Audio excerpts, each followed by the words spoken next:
It shows the young Phaeton plunging to his death after recklessly driving the chariot of the sun across the sky.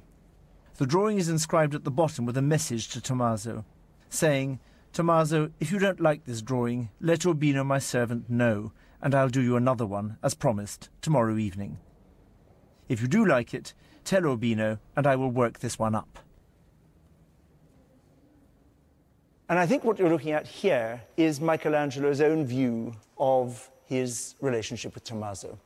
Just as Phaeton tried to do something beyond his reach, Michelangelo is, I think, suggesting that his love for Tommaso is a love beyond his reach.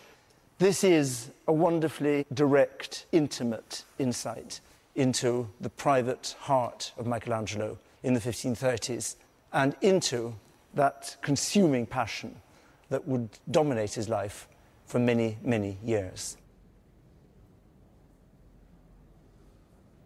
Michelangelo's passionate response to the beauty of the male body was matched by an equally intensely felt Christian faith, and it's the sometimes conflicting pull of these two impulses, the physical and the spiritual, that is one of the driving forces of his art. This is well illustrated by a visionary drawing in the British Museum from the early 1530s of Christ's resurrection from the tomb before a group of terrified soldiers. Christ's risen body is at once weightless and ethereal, yet at the same time it's solid and three-dimensional. Michelangelo seems to be showing Christ caught in a no-man's land between his earthly human form and the divine spiritual one that he will revert to when he ascends to heaven.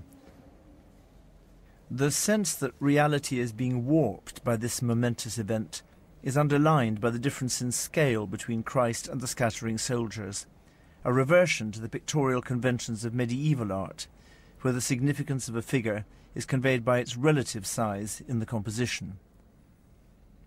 The artist's highly original concept of Christ's resurrected form is just one example of his response to the notion of the risen, altered body.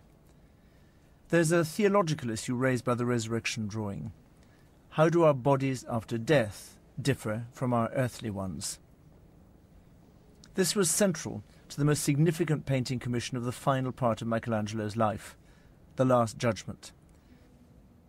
The end of the world is, according to Christian belief, the moment when all humanity will rise from the dead and be judged by divine justice, either going to heaven or to hell. The Catholic Michelangelo earnestly believed in the reality of heaven and hell, and his fresco shows in graphic detail the horrible fate awaiting those who ended up on the wrong side of this spiritual divide. This deeply religious subject required Michelangelo to find a new way of representing the human body, one stripped of the sensual beauty that is so powerful in the figures on the ceiling. Interestingly, there is no difference between the bodies of the saved and those of the damned. Only in one or two of the waking souls do we find an echo of Michelangelo's old celebration of the body's beauty. The drawings show Michelangelo working out how to cope with massed and tangled bodies. And he's also testing the limits of what he can portray through the body. The violence, brutality even, is shocking. In the drawing showing the angels repelling damned souls, Michelangelo has a violent angel clubbing a soul, and a condemned sinner being dragged down to hell by his testicles.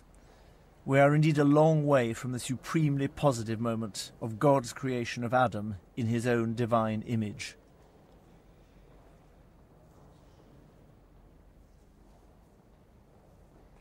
The Last Judgment marks Michelangelo's rejection of the sensual and his turning to become increasingly aware of his own mortality.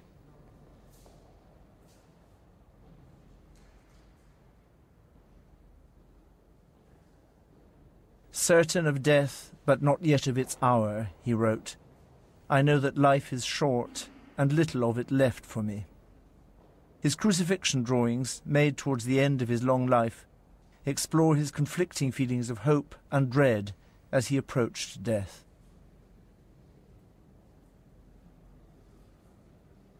The late crucifixion drawings, for me, are the most extraordinary meditation on being and nothingness. All that mastery that was demonstrated in the Medici tombs in the Sistine Chapel, in a way, disappears, and he goes to this place of meditation in which existence and non-existence coexist.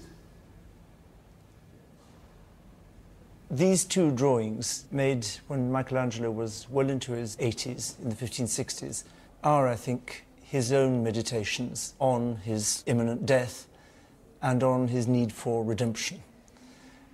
As far as we can tell, these were not done for any public commission. They're private thoughts about the death of Christ and the impact of the death of Christ on the believer. Michelangelo, always devout, now needs to focus ever more closely on what that act of redemption actually meant, and meant above all to him. In the left-hand drawing, Christ hangs on a cross used especially by penitents. This is the Christ of those who repent and who are therefore open to that promise of salvation. And at the bottom, the figures of the Virgin and John the Evangelist expressing emotions about Christ's death, about death, I think, in general.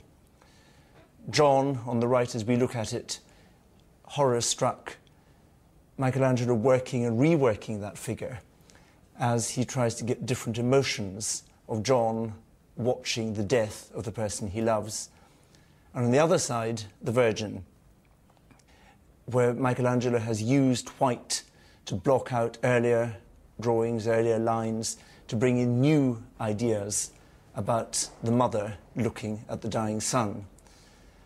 Using the gesture of the arms crossed, hugging herself in grief, but also referring to that moment at the Annunciation where she crosses her arms in acceptance of the will of God. A wonderfully ambiguous reading of the emotion of horror and acceptance. And it's the same on the other drawing. The Virgin and John both touching the dead body, hanging on to Christ, reluctant to let him go. The physical separation of death being part of the horror of the experience. These very personal views of what Christ's death, of what his own death might mean, are executed by a man whose sight is obviously no longer what it was, who clearly now finds it harder to control the pencil and the chalk, whose physical powers are failing as the need to express intensity grows. We are very close to Michelangelo's deepest concerns, and we're at the end of what has been a remarkable journey of a soul, of an artist, of a hand, of a talent. And if we compare these drawings of the 1560s with the Adam made nearly half a century before, we can see, I think, how far Michelangelo has travelled. The Adam is the body of a young, vigorous man drawn by a young, vigorous man. The perfect body, made by God, put by God immediately on earth.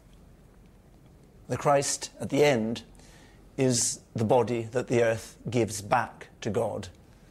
The broken body, the disintegrating body, the body that's reluctant to leave the earth. The final statement of Michelangelo of what the male body can say about the human condition.